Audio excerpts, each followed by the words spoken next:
Hey guys, I'm here again. Today we're doing another funding one-pager and we're bringing on Alysha Price, and I'm super excited. I'm doing these live working sessions just so that when you guys see my practical advice, you can also see what does the creative process look like, and I hope to empower you and to simplify the complex and just make it like, let's get in there and let's get dirty, because this sooner you guys get these and you start banging these out and you make your own mission statements and your funding proposals and your funding one-pagers, once you get that done and you feel like you have that strong skill, you know how to articulate yourselves in a way that funders go like, oh, I get it. The community goes, oh, I get it. Then I promise you, you'll start, like, these things won't be overwhelming anymore. So that's the goal here. All right, let me introduce you to Alysha.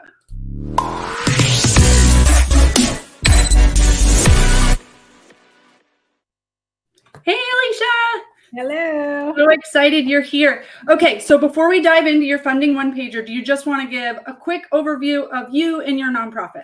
Yes. So again, Alysha Price. I am the founder and CEO of Dynamic Family Solutions, which is our nonprofit arm to a social enterprise that I created called the Price Dynamic.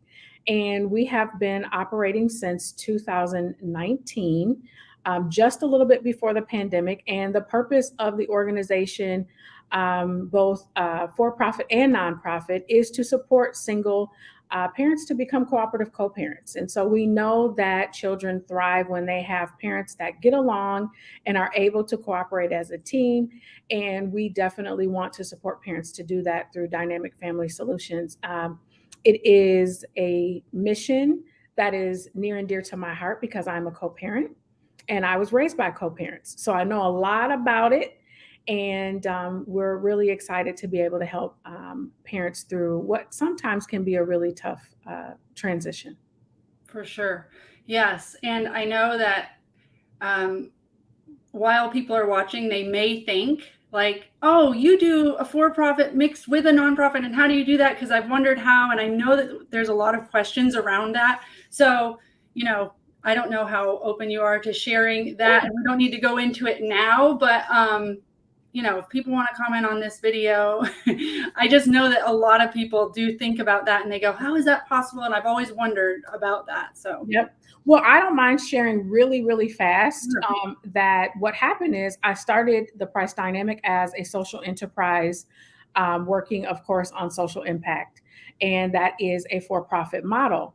But during the pandemic, we learned that a lot of families that really needed our services could not afford the services. And so we applied then for a 501c3. What's very different about the Price Dynamic is that we serve all families. Okay. The Dynamic Family Solutions, our nonprofit, is very specific to serving African American families that have the concern or the need to have support around being a cooperative co-parent and utilizing our services. So we're now able to provide what we've learned has worked through our social enterprise model in a nonprofit fashion where we're able to support parents at no cost by searching for funding, applying for grants. And so we want to make sure that we're not leaving any rock unturned and that we're not holding the hand of any parent that would like to work with us. And so in a nutshell, that's what happened. Beautiful. And the cool thing is we have this other model that proves that there's a need for the nonprofit model. So yeah, it is a really good way to have this be birthed. A lot of people will have an LLC and they wonder how to start a nonprofit for tax reasons or something, but you really realize there was a need and you go, okay, great. The for-profit sometimes can support some of the work that the nonprofit does, like through some scholarships or 10% or whatever, but getting the nonprofit opens you up to all of those grants. And it's like, we're doing good work here. We totally are mission-based. So it makes total sense. Yes. Love that for you. Okay. So what we're going to do is dive right in to actually developing the one-pager. If any of you have not gotten this one-page template for funding, you can go grab that at forpurposelive.com/page. And it's free and it's a Google Doc, so it's easy for you to get messy and get started. Okay, so For your program, now this is your total nonprofit, but for the education program, just give a quick overview just so we can center ourselves in what the program is. Yes. So we have a parent education program where we're able to support parents to learn new skills around what cooperative co-parenting looks like. And oftentimes, courts will ask a parent who's newly divorced or perhaps never married and they're struggling through some custody matters to participate in a parent education class. And in many states, it's a requirement as part of a divorce or custody.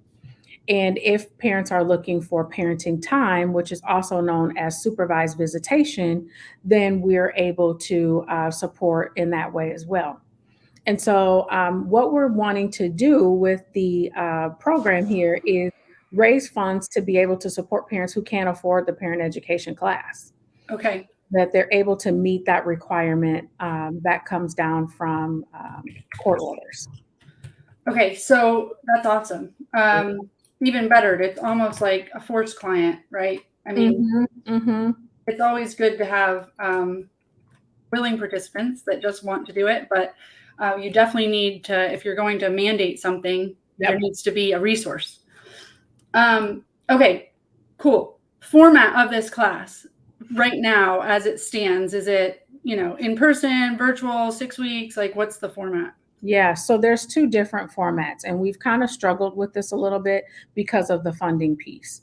So the class is typically an 8-hour class, which is requirement of our state statute. And so what we want to do is offer the class, pretty frequently. But what happens is someone will get ordered to the class and then they can't afford it. And so they're waiting. And then that kind of changes how our referrals happen for us. So we've started to try doing some of the education one-on-one. But ideally, it's an 8-hour class that happens virtually or online. Kind of take it at your own pace. So that's another thing that we've come up with recently. So we're hoping to come up with different ways to meet people where they're at, right? Because referrals for parent education don't come in bulk loads of like, oh, we've got a group of 20. So, every other day we may get a referral. So we want to be able to support those families to take that class virtually. Okay, and you'd love, the best option would be a self-paced, pre-recorded course. Absolutely. You're speaking my love language. I love just because, especially even though profitability and the passiveness of it, capacity is just right. And honestly, the consumer and just all of those types of things, after a while the overhead becomes too much. Yeah, and as a consumer, to be honest, especially if I've been court ordered something, I want to go do my thing, get my requirements done. I don't necessarily need to meet people, Okay, so this is huge for me, and I'm just getting some background orientation, but a lot of this is going to go into your thing. But the problem, this whole not being able to afford the class actually makes them not be able to take it. Therefore, so can you tell me, if they don't do this, what is it holding up?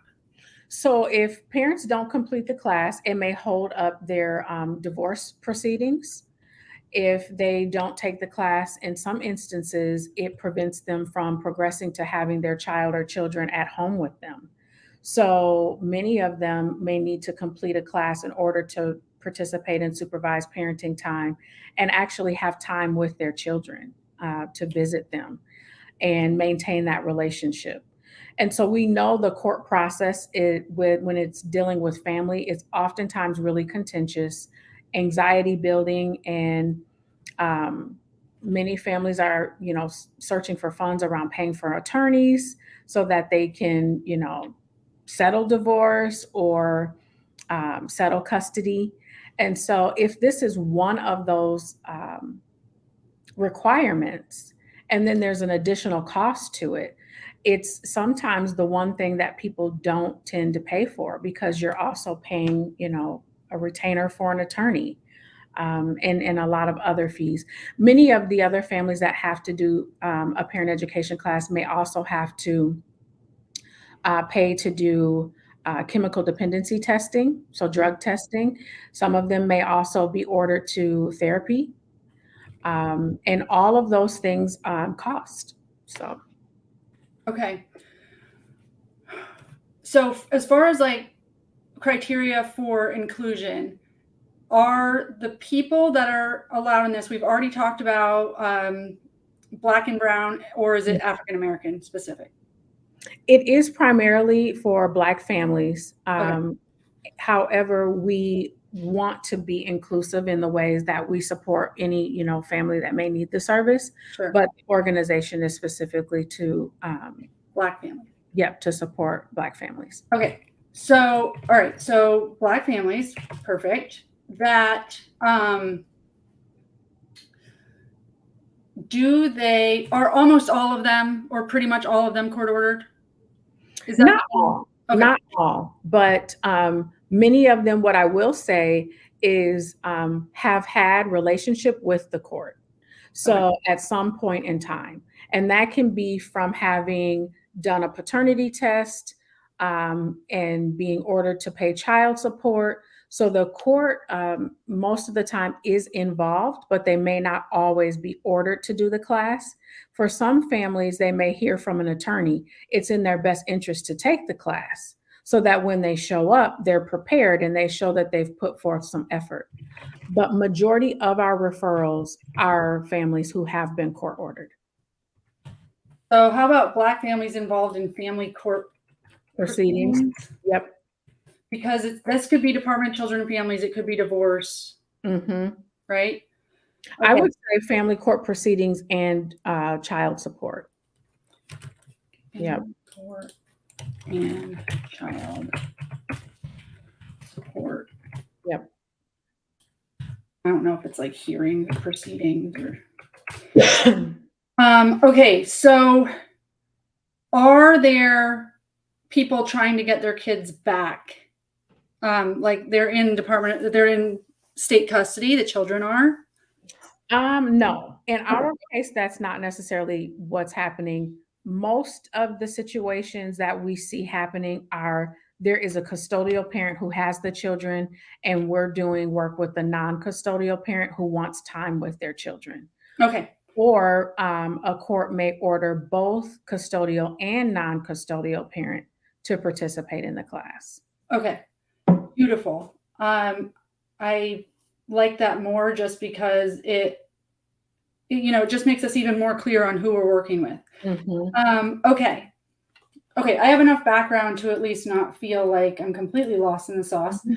So this education program, what is that called? And if you don't have a name for it yet, that's fine, but we do want to name it. Yep. The name is called COPE.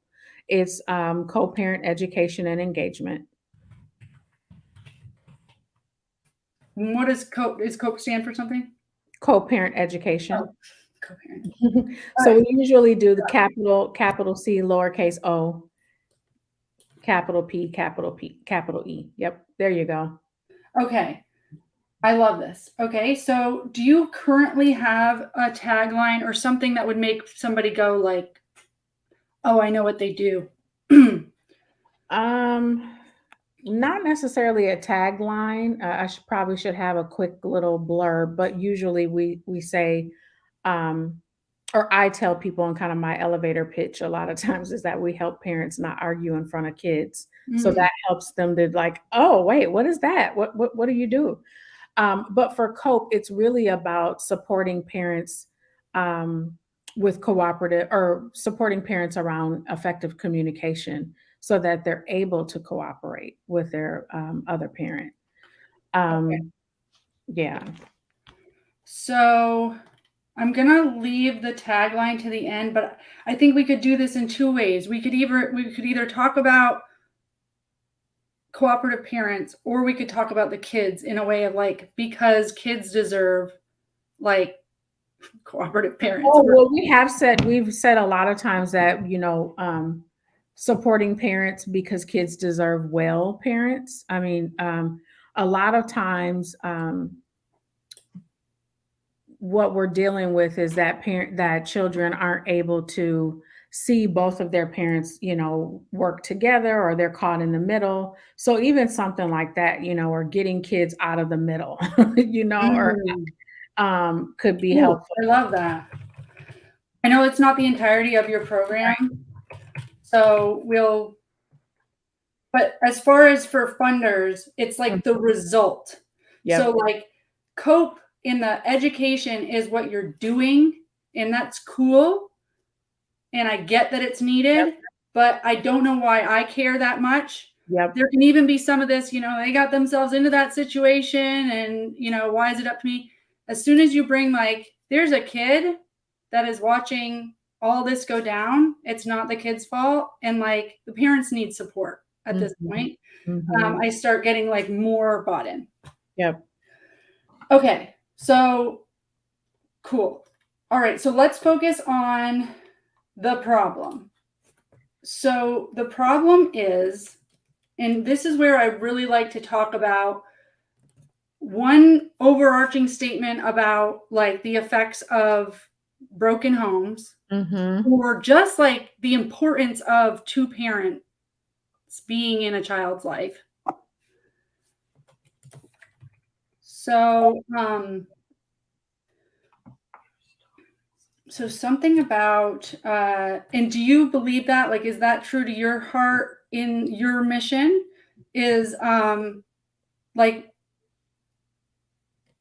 is is it a value of yours that the kids do have two parents, or is it more like if they're gonna have two parents, then they Mhm. need to have, like where does your value stand? Absolutely. It is a value for us that the children are able to have a relationship with both of their parents. Um, and we know that, or another thing that's really important to me, and maybe this is helpful to frame within the problem, is that we oftentimes look at single parent households as it being kind of a negative Mhm. for children, and that's not always the case. And so, how do we empower a single parent to then access their village, right? And Mhm. that means their co-parent is a part of their village, and so not feeling as if you have to do it all on your own, and then the world looking at you like you're wrong or bad, or your kids are going to be, damned to hell and fail because both parents aren't living in the household with them. And Mhm. we know that that is really not how people are creating families anymore. Right. Marriage is not, or children don't come from marriage. So we want to make sure that people, part of the problem is that we're undoing some of the stigma around what single parent household looks like, and that children can still thrive if they have one parent in their household and the other parent, a few blocks away, or, It's even a supported, state. yeah, Yeah. involved in some way. Okay, that's a really, really good point, because okay, and especially if you have a second parent that's willing to Hmm. show up in some way, to not access that or support that seems like a huge Yep. missed opportunity, and unfortunate for the kids. So I think that what we should say is something about children raised without, um and it's not like in a single family home or a single parent home. I'm understanding that better. But it's like the assumptions I make, I'm telling you, are good, because they're not good, but they're the assumptions that the rest Hmm. of the world probably makes. Hmm. Okay. So, and we know our issues so well that we get the distinctions when other people don't. Yeah. So, children raised, I want to say, with the absence of a parent, like a Hmm. complete absence. So it's not, we're going to take the highlight off single parent home and any of that. It's like complete absence of a parent. Hmm. Um, uh,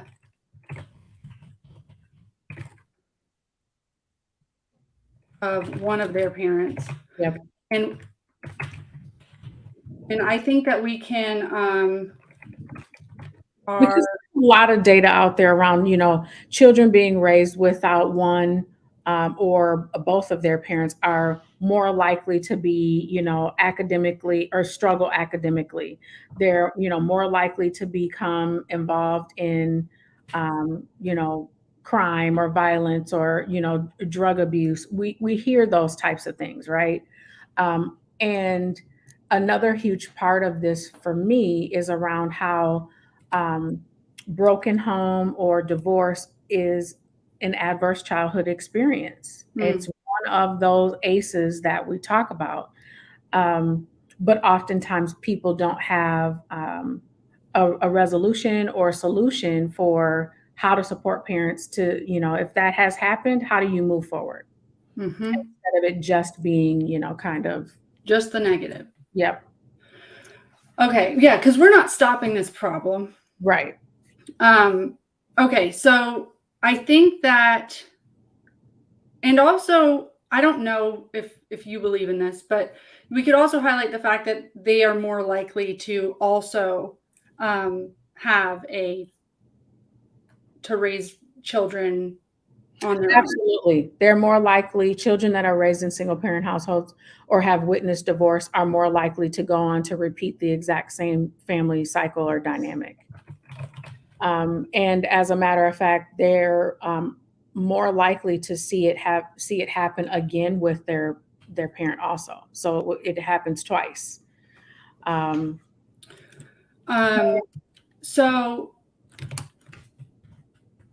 So like, I want to bring up the resiliency factor of what it is, obviously we can talk about the ACEs of not seeing, of seeing our parents at odds. Yeah. But we also, there's a resiliency factor of like, when we see healthy communication in front of us, like how helpful that is. So kids that are, maybe I can say kids that,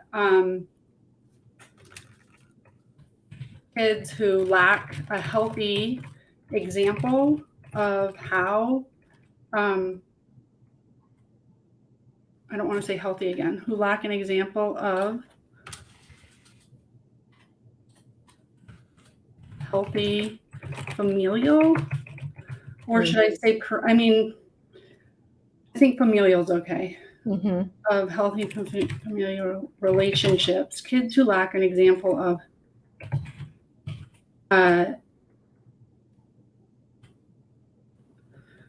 so what I'm trying to say here is like, the problem is that they don't have this example. And so kids who, it's like repeating, kind of the generational cycles or curses. So one of the things that we've talked about as our main objective is breaking generational curses and interrupting patterns of poverty and trauma,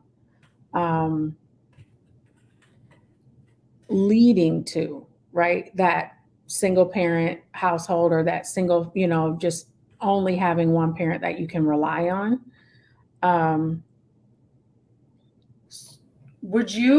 how do we describe parents that are unhealthy? Are they dysfunctional parents? Are they parents who can't get along? Like, I'm fine with being as simple as we want to be. Let me see. Lack the foundation. So kids with, I don't want to say dysfunctional. I don't either, because we all know there's plenty that are in the house together. Right. Like, like who are unable to co-parent effectively is fine with me.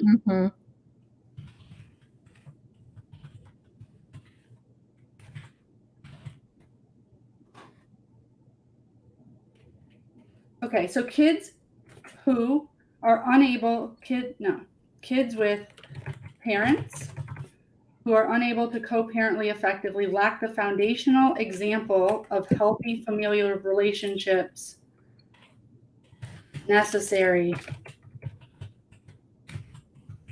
to, now we're going to say the generational thing, heal. Yep.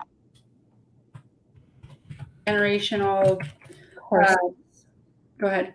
Curses and interrupt patterns. Yep. I love it. Okay, so, and you can always in a problem statement go and find some actual stats if you're in a specific area. Yep. For funders, it's really important to talk about Illinois or to this county, you know, if that's who you're speaking to. So always thinking about. Well, we do know that 30% of in our largest city here in Minnesota, in Minneapolis, 30% of single parent, or 30% of households are headed by single parent, especially in North Minneapolis, which is an area that's highly populated with Black families. And I can find that more clear wording, because I do remember that statistic of 30% of households are headed by mothers. Yeah. Or I guess we can just say by. I don't want to say headed by mothers because it makes it seem like, well, I'm just the head of the household. Single parent, yeah. I think I'm the head of the household. Well, most women are. 30% of households in North Minneapolis are headed by single mothers. Okay, perfect. So the reason why that's such a great bold, it's like, this is a problem right here. And the thing is, even in the solution, is it's like, it doesn't need to be the case. It's not like their partner isn't alive. Right. You know what I mean? Or in jail, or like somewhere where there's just no way. Like, whether or not mom wants them in the life, I mean, I don't know, but okay. So I feel like that's good for the problem. So the solution. Oh, so well, let me just say we probably need something about the prevalence or the disparity specifically for Black families, just because that's why you're leaning in. Mm-hmm. And it could be as easy as like 30% of households and 98% of those are Black or whatever. Yep. Yep. And I'm going to just write add. Yep. I'll add Black specific info. It could be one quick sentence, but it's just like helping say that like there's a disparity and we need more help over here. Okay, so the solution. So I'd love to start this now that we have that as the problem. I would love to start this with like many families like choose not to co-parent because of irreconcilable differences, or like differences that they think they can't, you know, it's like without mediation they're not able to, but what we've found or what research suggests is with this education we can have healthy relationships. So for me, I think what we see the most is that many parents choose not to co-parent because of the lack of skill around how to communicate, right? Like how to not, or how to move from what didn't work in their relationship to now finding a balance or a new relationship as just parents, right? So a big part of COPE is helping them to talk through those stages of grief, or getting beyond what didn't work in your relationship dynamic to now how do you parent together. Okay, so many separated parents are unable to move past their own differences, their own differences to effectively co-parent. Now I would like to say something about research shows that, you know, communication skills, therapy, like whatever your education program offers. So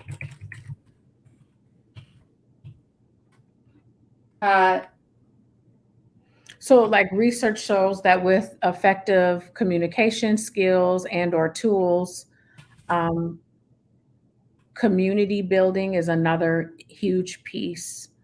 Um, that divorcing parents and or separating parents, like with those skills, they're able to move beyond um, the relationship dynamic and work more cooperatively.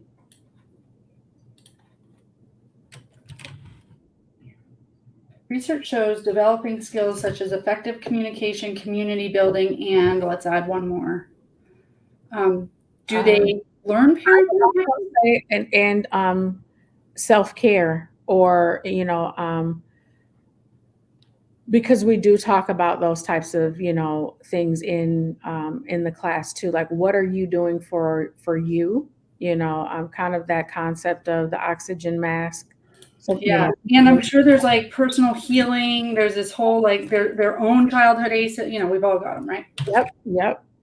Research shows developing skills such as what did I just call it? Personal healing, Mm-hmm. effective communication, and community building.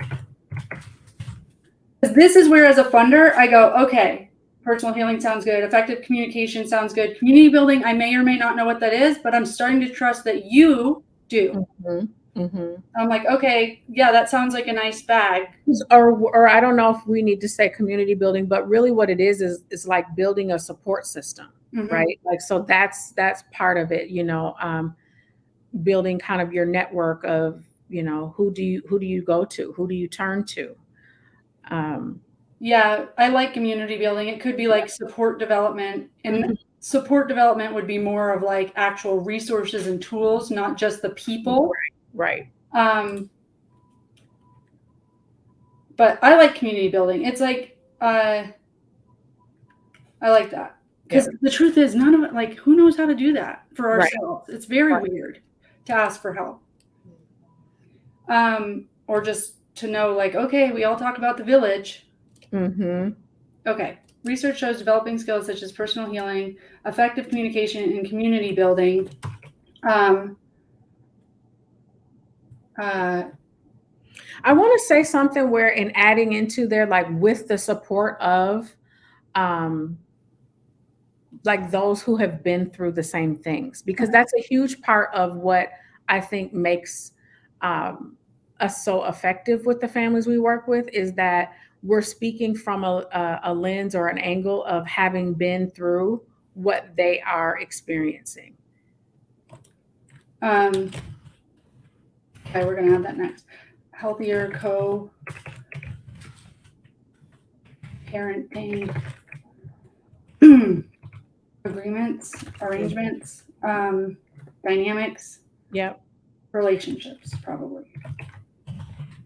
As long as I didn't say that too many times. I don't think I said that there. No. Research shows developing skills such as personal healing, effective communication, and community building results in healthier co-parenting relationships. So we call that peer support, what you're talking about. Yep. So our HOPE education program centers on, it either centers on or it incorporates. But I was going to say lived experiences. Yep. I think centers on is great because we do have videos and things that are embedded in the course that show, real, families, and give live example.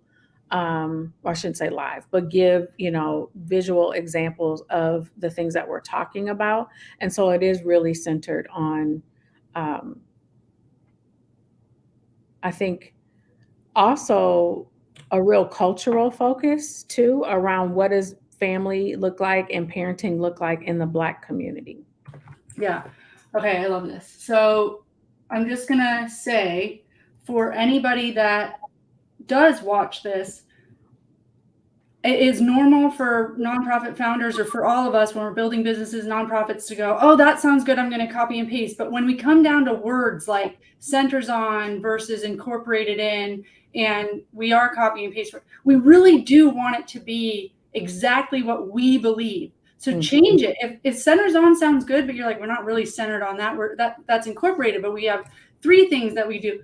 Say that, because this all just comes down to like you understanding your magic the most, like your confidence in understanding exactly what you do and you being able to say it, and then standing up and saying like, no, we center on that, and having like a real, value base in it, rather than that leads to your niche, so to speak, right? Like that separates you from others who may be doing similar work, when you're really clear about what it is that, when somebody asks you about it and just goes, and you kind of incorporate this stuff too, right? You're like, oh no, we center on it. Like it just makes you seem like you thought it through and you believe in it and you know exactly what you're doing. And that's who I want to fund. Yep. And it also, I think what's really important about that too, is it shows that your values live in what your documents are, right? Yes. And one a big thing about, and so speaking of that, we talk about believing in the inherent dignity of parents. And so a huge part of the way that we talk in the COPE class is to instill that dignity, to make sure that we're not talking down to parents, or we're not making them feel bad about the family dynamic that they now find themselves in. But how do you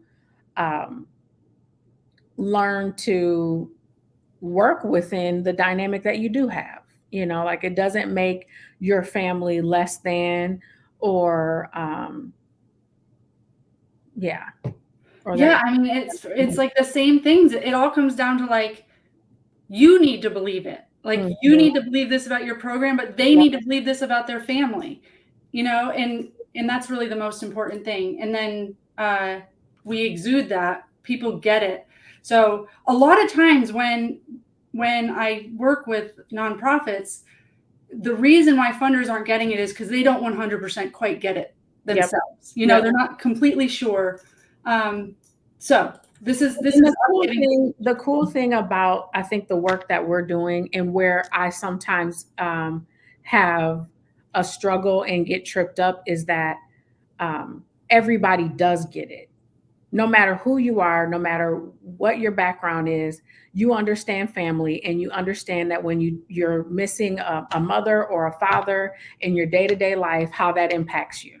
And if it hasn't happened for your own life, you've seen it in your cousin, or your aunt and uncle have divorced, or what I mean? Like somebody in your family has experienced this. There is no family that is without having had a single parent. I mean, it's just not. And so that makes it easy for people to understand. But I think making the connection to how it benefits children to not repeat the cycle is huge. Yeah, 100%. When you're saying that, you bring up this great point of a lot of nonprofits will berate the problem. Mm-hmm. They say the problem over and over. This many veterans, commit suicide every day. This, just the devastating statistics that we have out there. So you're absolutely right that it's like, so we wouldn't stay on the problem for too long unless there's nuances to the problem that you really want people to know. Mm-hmm. Like actually there's willing dads out there that like are just stuck in court and they can't afford this thing. Like I'm here assuming that poor mom, dad, just a deadbeat, and they're gone. And I'm like, if I learned that, like, no, he's actually been really fighting for his kids, but he has to, whatever, he can't afford $175 or whatever. And that to me is devastating. Absolutely. So I think making the problem what a funder would, helping them really understand the problem, that it's not just deadbeat dads out there. It's not just single moms, because what's nice about that assumption is that I don't need to have anything to do with it. Yeah. I don't have to look at the fact that there's somebody that's not seeing their kids because they don't have $175. Right. So our job then is to go like, don't worry. I know that this seems overwhelming because we're not going to fix divorce. but we actually do have a solution for you, and here's the solution, Mhm. and you can be part of it. And I think that's when funders go like, oh, cool, I'm not overwhelmed and feel like I just can't even make a dent. Right. Cool. Okay, so love that. So, and this is when, like, I know maybe you guys don't get excited as I do, but this is when I'm like, okay, this is right. This isn't just building like a funding proposal or a boring one-page document. It's like the reason we exist, you know. Yeah. And things should get exciting because you're like, you want people to get it. Now, I do have a quick question. How do we utilize the one pager? So it's like once we have the one pager, is it like we just email it out to people? Because this part of it is very new for me. So I don't know how to use the one pager as a tool for Okay, us. I am going to give you that Okay, exact plan.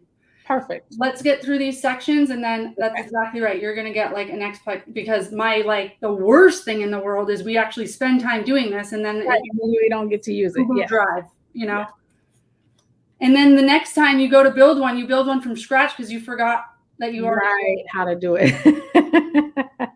Okay, so our co-education program centers on lived experiences of real families navigating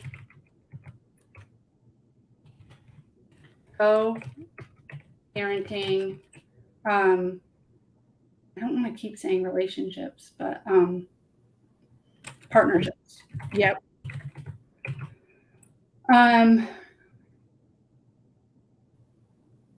Okay. So it says we center on lived experiences, but I'd almost like to say that you use a peer support model, so how do you incorporate those other experiences? Well, most families that go through the COPE program are connected to other programming that we offer. And so, in that, they do have an opportunity to do coaching where they're able to work with someone to talk more in depth about what is exactly happening that are presenting, obstacles to their ability to cooperate. So, being able to really do some goal setting and strategy planning around developing a new type of a relationship. So that peer support is available. It is there just by the sheer nature of, working with the organization. Okay, so I'm going to say instead of education program, I've changed it to curriculum. Our COPE curriculum centers on lived experience of real families, and you don't need to get excited like I do in Catholic. But sometimes, in one pagers and stuff, when you're making things, to bold things that are, to call things out isn't a bad idea. Our COPE curriculum centers on lived experience of real families navigating co-parenting partnerships and offers peer support. As an additional resource. Yeah. Okay. So now what we want to say is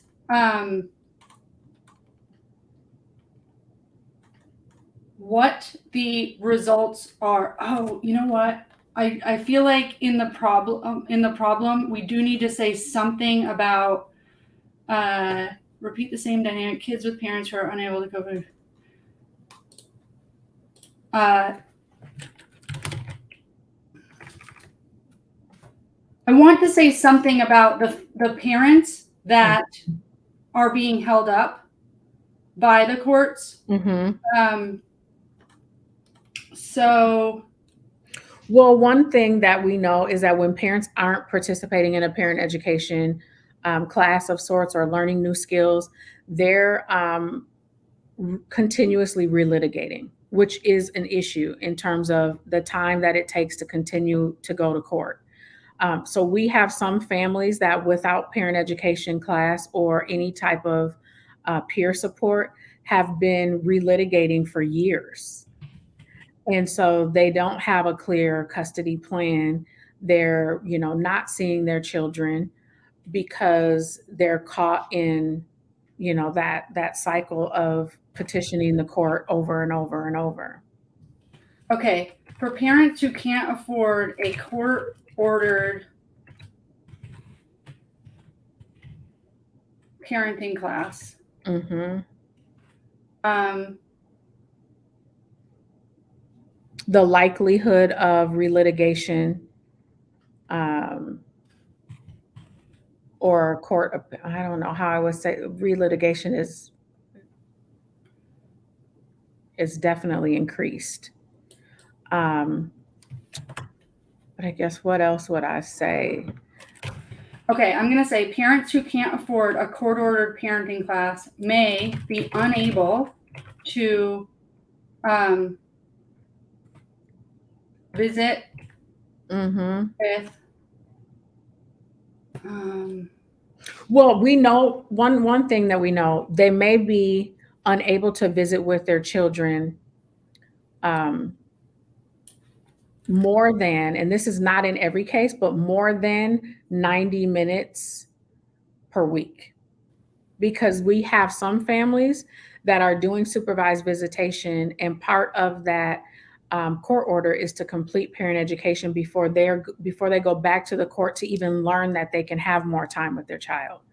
And those visits are 90 minutes one time per week.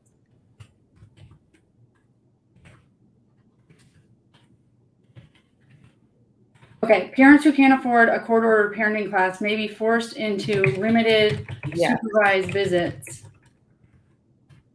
Mm-hmm. Causing disruption of the parent-child relationship. Yeah, critical.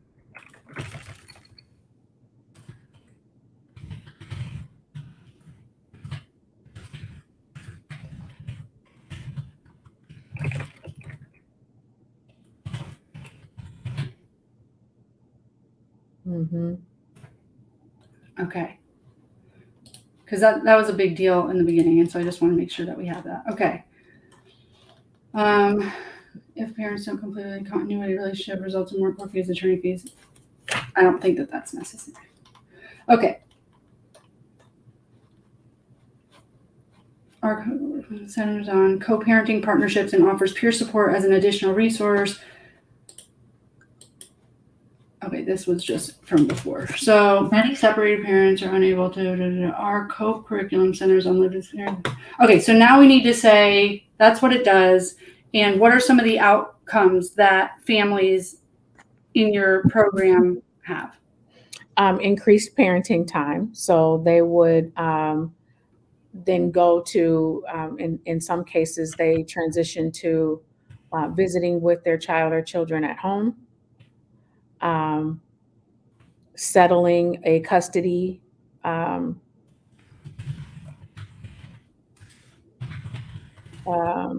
Custody agreement? Yep, or dispute. Yep.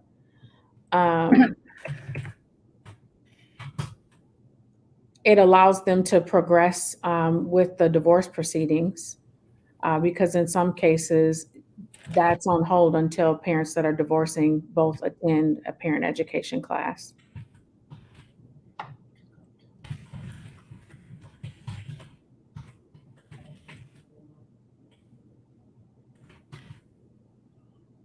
And then also, I guess a huge part is to say that it satisfies a state mandate for parent education.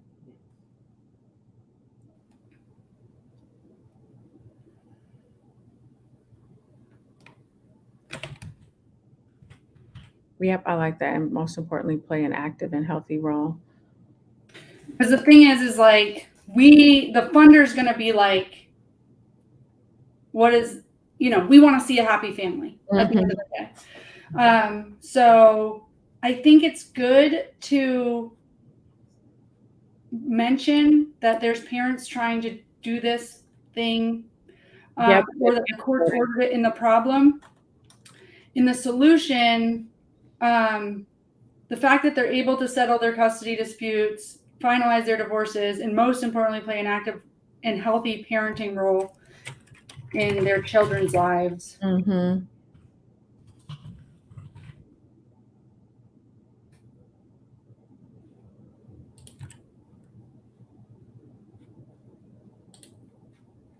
do they report like better relationships with their co-parentee? I feel like some of them do. Sometimes they do say that, like we've now moved to, or you know what I would say, not necessarily better relationship, but a more clear understanding of where the other parent is and how they might feel.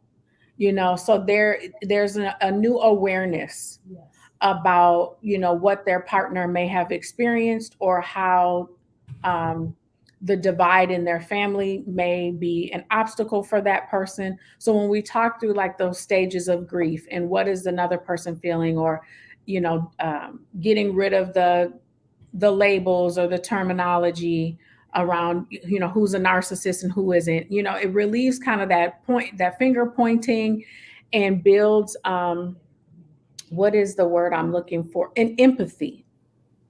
Like it creates a space where they're able to have some empathy and awareness of what their co-parenting partner might be feeling or experiencing.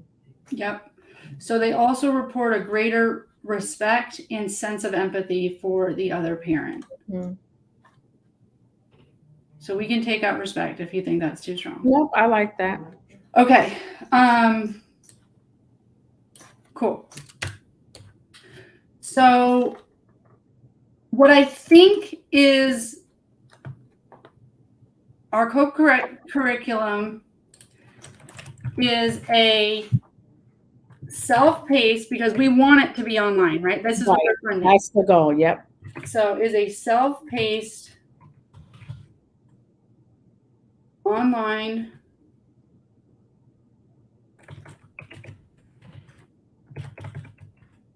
Yep. Our co-curriculum is a self-paced online education program centered on lived experience of real family members. That's a little bit long, but that's okay. Okay, so now people get like, so what is the thing? Mm-hmm. Okay, so then funding needed. So have you thought about how much you would want to build? So you need to pay for building out. You need to pay for the educational platform. You need to pay for like a video editor and like all of those things. So what do you think it would cost? I would say if we were able to get, I would say probably $50,000. Okay.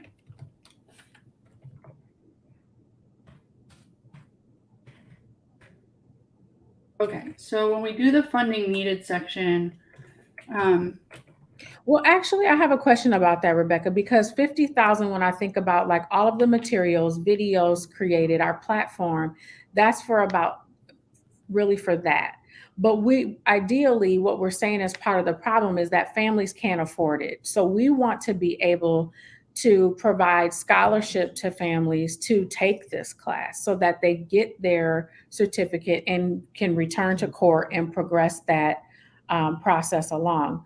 So I would almost say 150,000, and we would be looking for funders who want to continue on an annual basis to support something like this, or at least get us through, a portion of time to be able to prove, and show real results. Mm-hmm.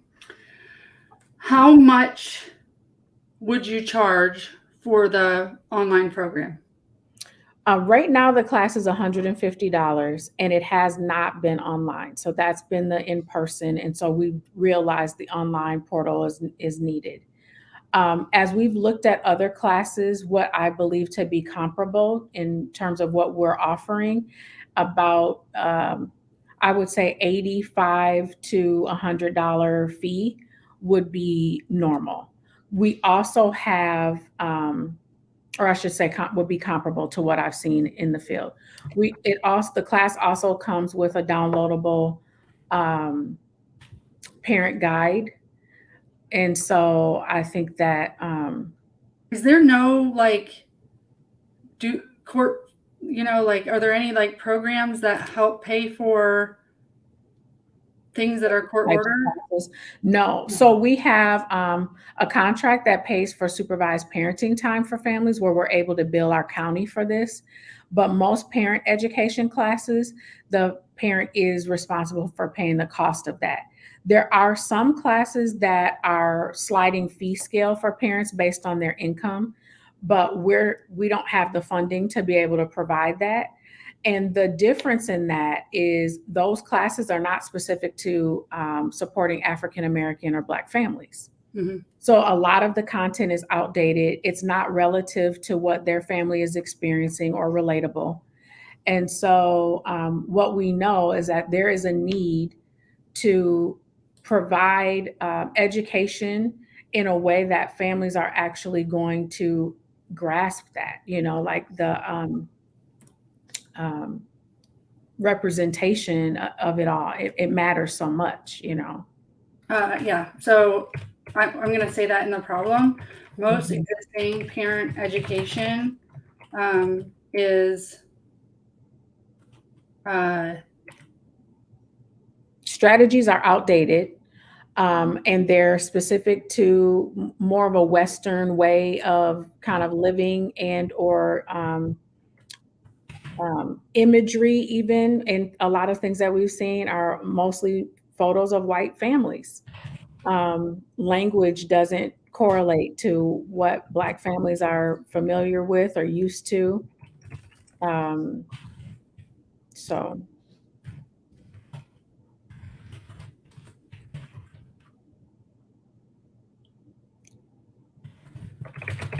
okay. Most existing parent education includes outdated co-parenting strategies and doesn't represent Black families or culture, and therefore are ineffective. in application. It's like, okay, this doesn't apply to us. Right. So then it gives this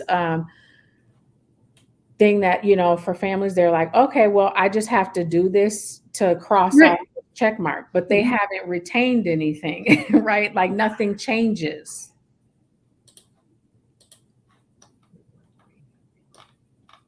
Okay. I really like that. So, and you already addressed that in the solution. Mm-hmm. So cool. Okay. So what I want to do to address your question about, and are you okay if we go over? Yeah. Okay. So what I want to do is address your question about scholarships versus the online curriculum. Mm-hmm. So I think getting the online curriculum funded is a yummy, nice deliverable for a funder. Perfect. And like, I want to see this product. Yep. But you could also, there's also plenty of people like, I want to get people through, like all I want to fund is people going through this. And I want you to show me the 10 participants, the 20 to 30 that you use the money for scholarships. Mm-hmm. So I'm going to show you how to use these one pagers after, but when you're having your conversations with people, you can say, we're going to make it for the lowest amount possible. So we're going to make it for the 50, and we're going to say that's to get us up and running on this self-paced curriculum. Yep. But we need scholarships as well. So we take those every day, and like we would package that. Like you can get 10 people through this for $1,000 right now. Right now, those scholarships would put them through it wouldn't be only $100. But I like that the online course will be cheaper than your in-person because it makes the argument for why we need to do online. So you just have those conversations. There's two pots of funding we really need. And I think that $1,000 for 10 families is a nice price point for even the community to want to donate. 10 families to come through, obviously 5 families for $500, or even just $100 for one family. Like that's very attainable for somebody to give. And, as a donor, like I could see myself wanting specifically to like, if there is a person that has not gone through this because they can afford it, I want to fund that person. And then if I could build trust that you would actually give it to that person, somehow you had a way of, making specific scholarships for people with financial hardship. Okay. So what I want to say for funding needed is our current curriculum is delivered in a live, in person, not in person. Is it? We have done in person, but mostly it's virtual. So Okay. it's been kind of Zoom meet, In a live virtual setting, Mhm. limiting our capacity Yep. to serve people when they need it most. Mhm. Oh, is it like cohort style or is it one-on-one? Okay. Yep. In a live, Because it's not cost effective for us to do it one-on-one, because if it has to be an 8-hour course and then one person pays $150 for it, then we're paying a staff person to spend, So yeah, that's been the limiting our capacity to serve people when they need it. Mhm. When they need it most. Yeah. We are seeking funds to create an online self-paced parenting course. Mhm. This will take an online education investment. This will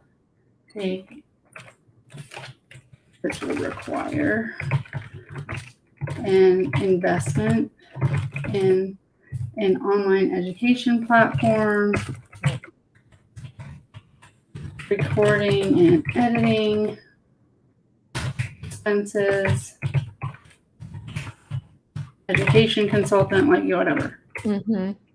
Marketing material, I would say, so that we can give to the court, right? Like, so the judge would be able to say, here's the pamphlet, sign up, or whatever the case may be.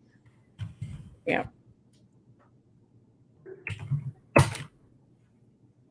This will require a total investment of $50,000, covering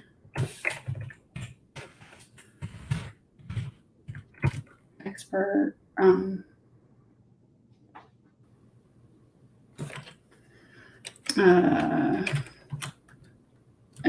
it's like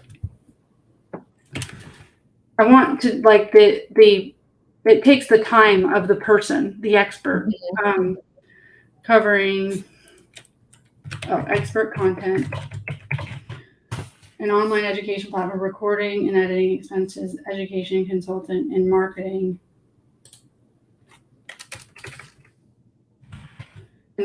of our services to the court. Okay.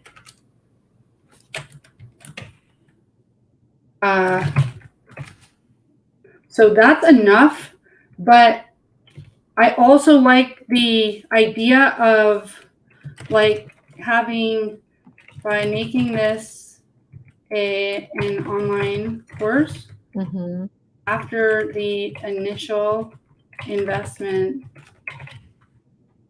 the capacity requirement decreases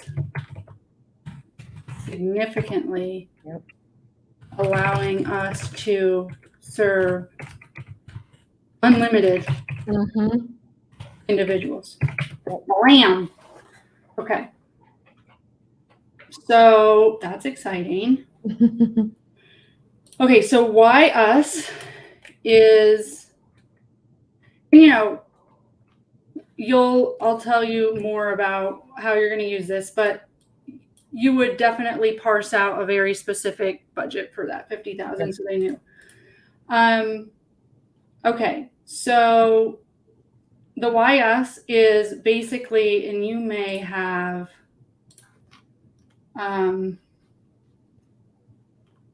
something about what sets you apart, basically like what's your background. The part where it says empowering, so in the middle, empowering change, that pretty much I think says, because it says why DFS. So we believe in the power of mentorship and coaching, helping parents create a vision for their family, setting goals that are important and relevant to their lives, and meeting our clients where they are. Okay, so I'm gonna.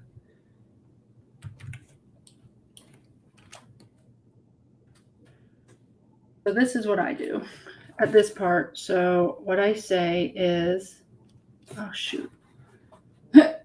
They're like, that's wonderful. Stop generating. I didn't ask a question. Okay, so write this in a way that would make a funder want to fund this nonprofit and help them realize the unique value this nonprofit delivers.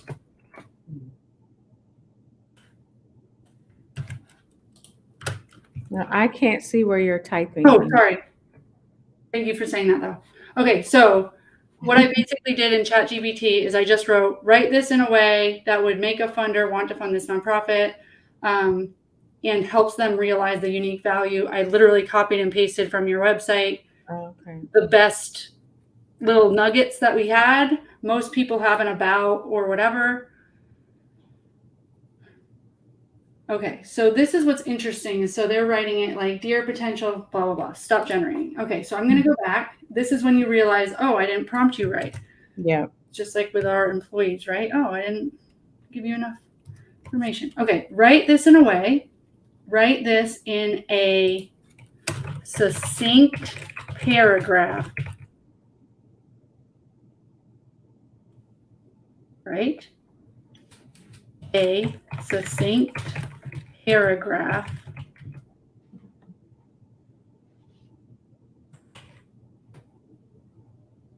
So you can tell it rewrite. Mm-hmm. Rewrite this in a succinct paragraph in a way that Let's see if it does better. Yep, it looks like it did kind of. Yeah. Okay, so it starts with Dear Potential Funder. Obviously, we're not going to do that. Our nonprofit's dedicated to, so obviously we would write your name of the nonprofit, to empowering Black parents by harnessing the transformative power of mentorship and coaching. We assist them in creating a vision for their families and setting goals that hold deep meaning and relevance to their lives. By meeting our clients where they are, we ensure that our interventions are tailored to their unique circumstances. We foster collaboration with the diverse network of services. Okay. I'm going to bring all of this over, but I'm more interested in the second part, which is the exact part that you were kind of thinking about. And I don't know, too, if it makes sense to just to say, like, the organization is founded by someone who has experienced this. Yeah, you know, it does. I think it does. So let's go with what's your dynamic family solution?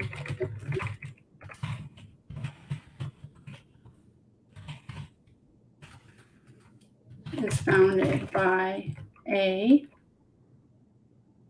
what do we call you? A mom, a. Yeah, wow. What am I? I'm like.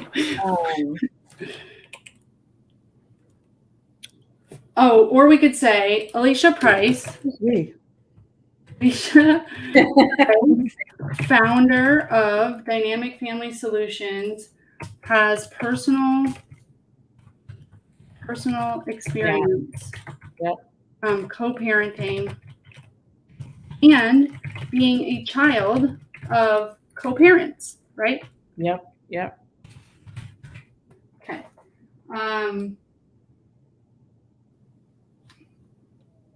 Or how do I say it? So like I have my own co-parenting family. But maybe more impactful, and I can think about this more, but just is even saying it like as a person who has repeated that cycle, right? Yeah. Because I am, and don't mind saying, am 43, so I am far from a child. As a person who has repeated the co-parenting parenting cycle and wants more for other families. Alysha Price, founder of Dynamic Family Solutions, is dedicated to empowering. I'm going to take this out. As a person who has repeated the co-parenting cycle, Alysha Price, founder of Dynamic Family Solutions, is dedicated to empowering Black parents by harnessing the transformative power of mentorship and coaching.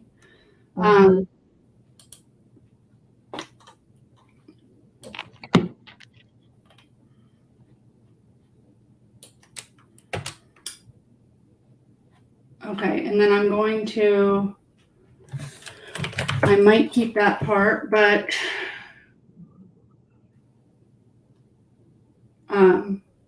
so for a funder, this says we foster collaboration. I want to say we have established relationships. So it's not like it's your first time going to the court saying, Right. hey, we have, you know what I mean? Yeah. So we have established collaborations with the diverse network of services our families are engaged with.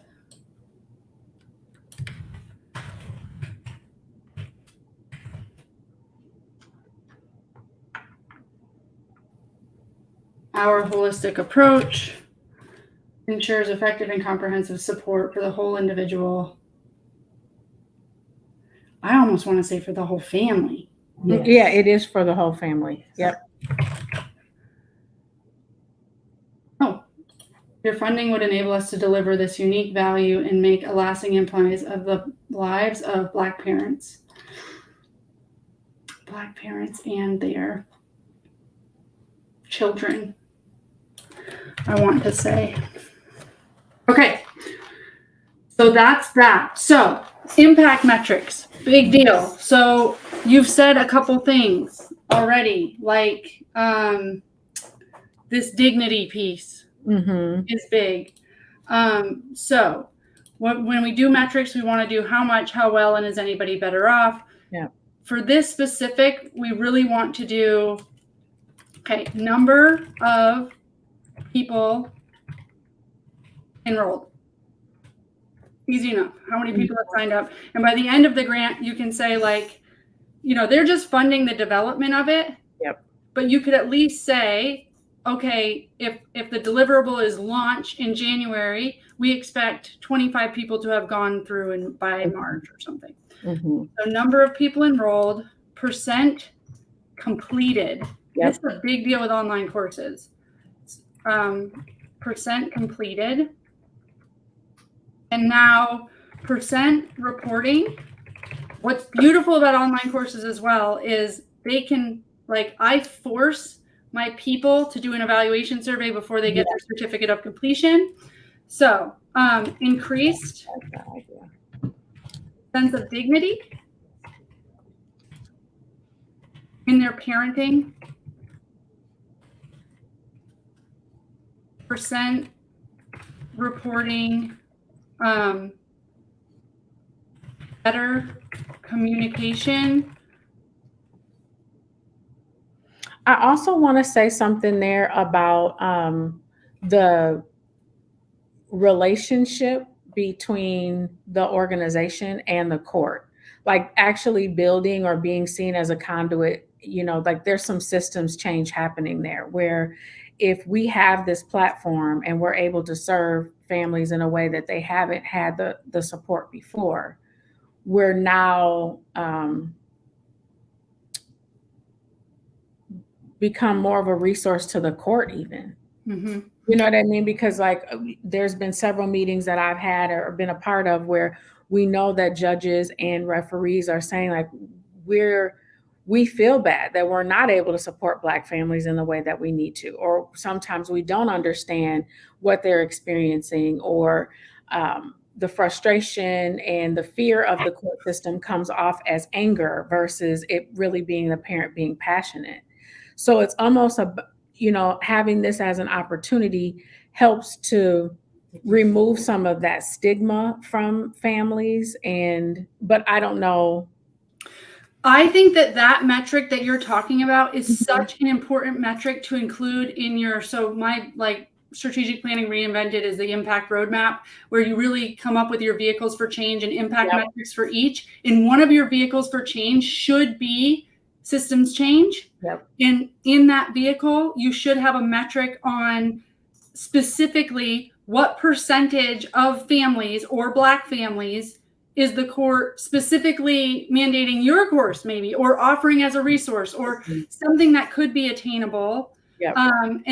And then what's beautiful about the impact roadmap is once you set really the goal that you're wanting, that you want all Black families to be offered to your, or to be mandated your training, then you go to, okay, now what are the key activities to get there? We need to actually have conversations with, we need to share our reports or our metrics of how easy our program is to attend, testimonials from Black families, our evaluations, and how are we talking to the court in that way. So not this one pager, but as part of your impact roadmap, systems change should be, or just like affecting systems.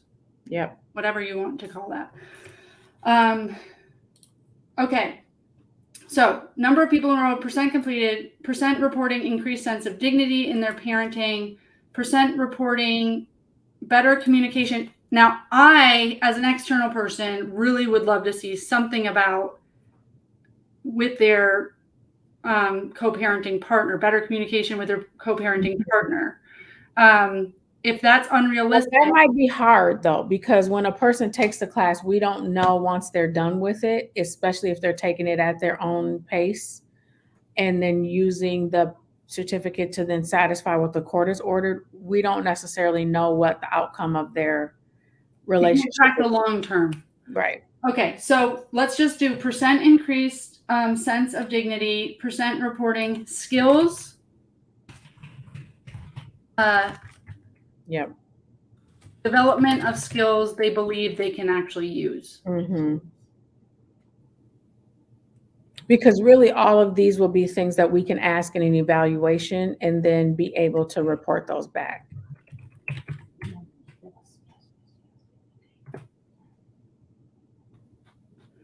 This is big. They believe they can actually use. You may say it in another way, but there's so many times that it's like, do you think that you've developed this skill? The actual use of it is what a funder is going to care about. Yeah. Okay. So is there any other metrics you want to do? I will say this, you're allowed to do as many as you want. Right. You want to, as far as like your one pager goes, you just don't want to over promise and under deliver. Right. So as little as they care to get reported on is what you want to agree to. I think these two questions would be pretty easy. And like you're going to collect the number of enrolled and percent completed just off your educational platform.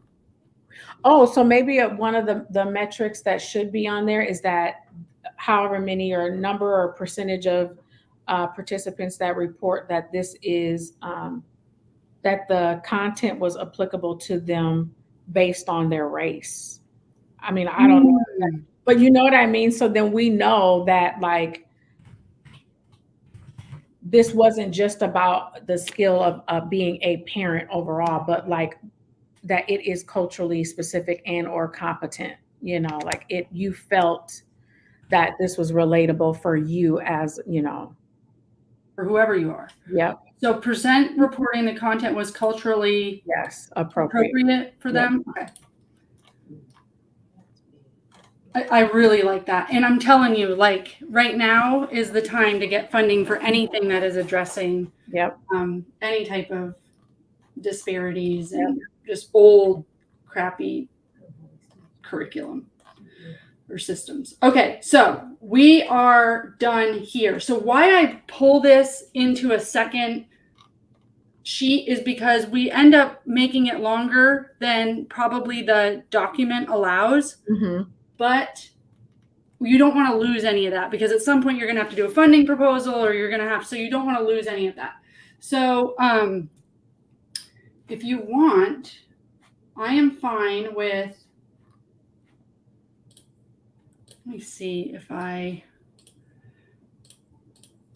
because I could pop this into a Canva template for you that's a little prettier. Mm-hmm.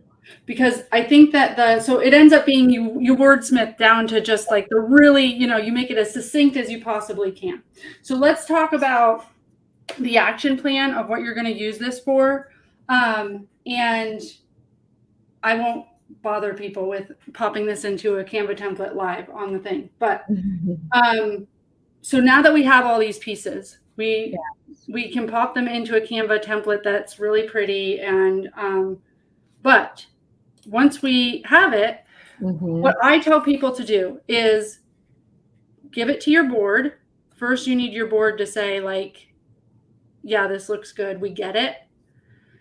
And this is you equipping them with something that is very tangible. Nope, we're trying to get our high capacity program on an online platform. It can be a revenue generator. Like, it's all these great things, right? So, and you give them the problem, the solution, all of that. So really make sure that you don't just hand this to them, but they read it. They get it. They get it like we get it. They should watch this thing. And then everybody's going to make a list of 5 people. These people do not need to be wealthy, but they should be well-connected. This could be a case manager. It could be somebody at the court. It could be somebody at your church that you just know has a good heart. People that are well-connected and service-minded. Yeah. You make a list of 5 people. Everybody on your board makes a list of 5 people. I would create a spreadsheet, put all the names down, put the owner of the person, and then track who's reached out when. Because this needs to be like, you don't just reach out once. And then you send an email to all of those people with the 1-pager, and you say, hey, Fred, I know that you have a great heart for this, and you know that parents are disrupted. You just like copy and paste some of the problem. Yeah. But you say, I'm looking for funding for this, and I just want to make sure that this makes sense when you read it. I'm not looking for funding from you, but I am looking for feedback because I really value your opinion. Would you mind, or could we hop on a call next week just to go over it to make sure that it makes sense when I'm handing this out to people? It really should be a standalone 1-pager where people get it.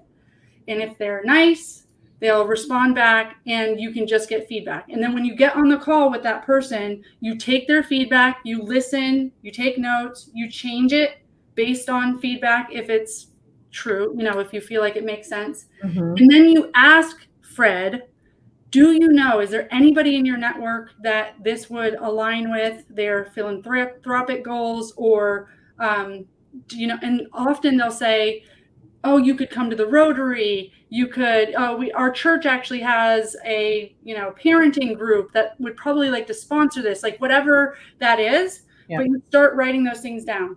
And really, this is just a conversation starter. Right. But it gets you out there talking. It gets all of your board members out there talking. And ideally, those 5 people, even if they don't fund, are now ambassadors too. They have the 1-pager. They're having conversations, and they're figuring out how are we going to get this thing funded. I like it. Now, the other route too is, now that you're clear and focused, finding grants within your area. I can send you, there's this, I can't think of it right now, the Grantsmanship Center. And they go by state, and it will show all the foundations in your state, and then you see what they fund. But now that you have a 1-pager, you could see if any would be interested, if you fit the mold for what they fund. But now you have a lot more to start writing grants for. A lot of them just want a letter of intent or something, so you can use this 1-pager as that letter of intent. So I would use it on both sides. This program very much is I could easily see a $50,000 grant offered by like a foundation to develop this. So that's how I would use this. But the quicker you can get people jazzed up and having conversations, you just need to be in people's mouths. Yeah. Yeah. And your board, like if they're not doing it, who's doing it? and tell them it's all just practice. We're going to practice having conversations with people. We're going to practice talking about it. Like the only way they start getting comfortable. Yep. No, I agree. This is very helpful. Cool. Okay, well, I will pop this into Canva for you and I'll send you that. Thank you so much. Yes, I'm excited, and I would love to hear, like, if you have any questions, but also if you have any conversations and anything like you're like, oh, this is awesome and this has happened, I would love to hear that as well. Awesome. Thank you. Thank you. I really appreciate just being able to talk it through because, or even hearing, because I feel like I didn't talk as much as I normally would, which is probably good for me. But I talk about it so much and I've done so much writing about it. So to have a new perspective or just hearing some different things, even you bringing your assumptions to the conversation is really helpful. So I thank you. And now I wrote down the impact roadmap because now I'm like, I need that. I need it. And, but we already have done kind of, and why it's skipping my brain right now, where we talked about kind of our inputs and our outputs and all of the things that we need to make logic model. Yeah. A logic model. There you go. Yeah. Yeah. And, you get all the things. My impact roadmap's really like, I hated the strategic planning and me even being hired for strategic planning where I knew it was a check in the box and everybody was just like, this all sounds great. And the impact roadmap's more like, what are the outcomes? What are the key activities? And let's get focused on our key activities. And then at the end of the year, we get to say, remember that impact roadmap we did? Well, here's our impact report. And it's a sister document. And we've actually been impactful. And then you build trust. So I'm all about less talk, more action. Like, let's get it down. Let's do it. Yeah. I love it. Thank you so much. All right. I'm excited for you. I will follow up via email and thank you for joining me. Yes. Thank you. All right. Bye-bye. Bye.